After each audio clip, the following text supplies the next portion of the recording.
Thank you for tuning in to another episode of Time Traveler's Handbook. Today we're talking about the map of tiny perfect things, spoilers ahead for the movie. There's a particular scene that I want to talk about from this film, just very briefly. It starts with Mark, who has an idea that the structure of the universe is that they're stuck in a singularity, which is causing the day to repeat.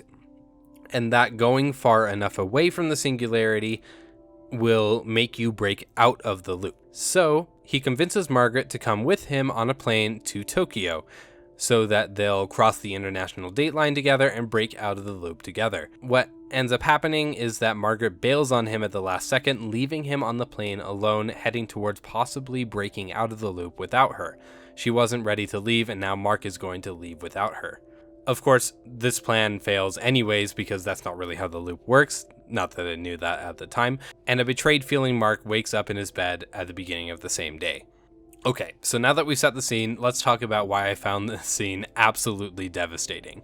The feeling of dread I felt when Mark got stuck on that plane was primarily spurning from the fact that we don't know whether or not this is going to work. Mark could potentially be breaking out of the loop at this moment that he hits that date line, and then Margaret would have been alone in the loop and never see him again.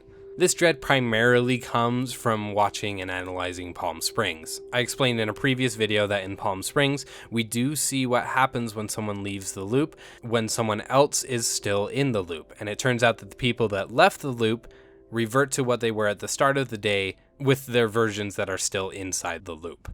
That also brought up the idea that if the person that was in the loop then escaped, they wouldn't exist in the same timeline as the other people that escaped previous to them. That would mean if this movie worked in that same way, Mark would be escaping the loop without Margaret. And the Margaret that would exist in the same universe as Mark would never have known him. And the Mark in Margaret's universe would likewise have never have known her either.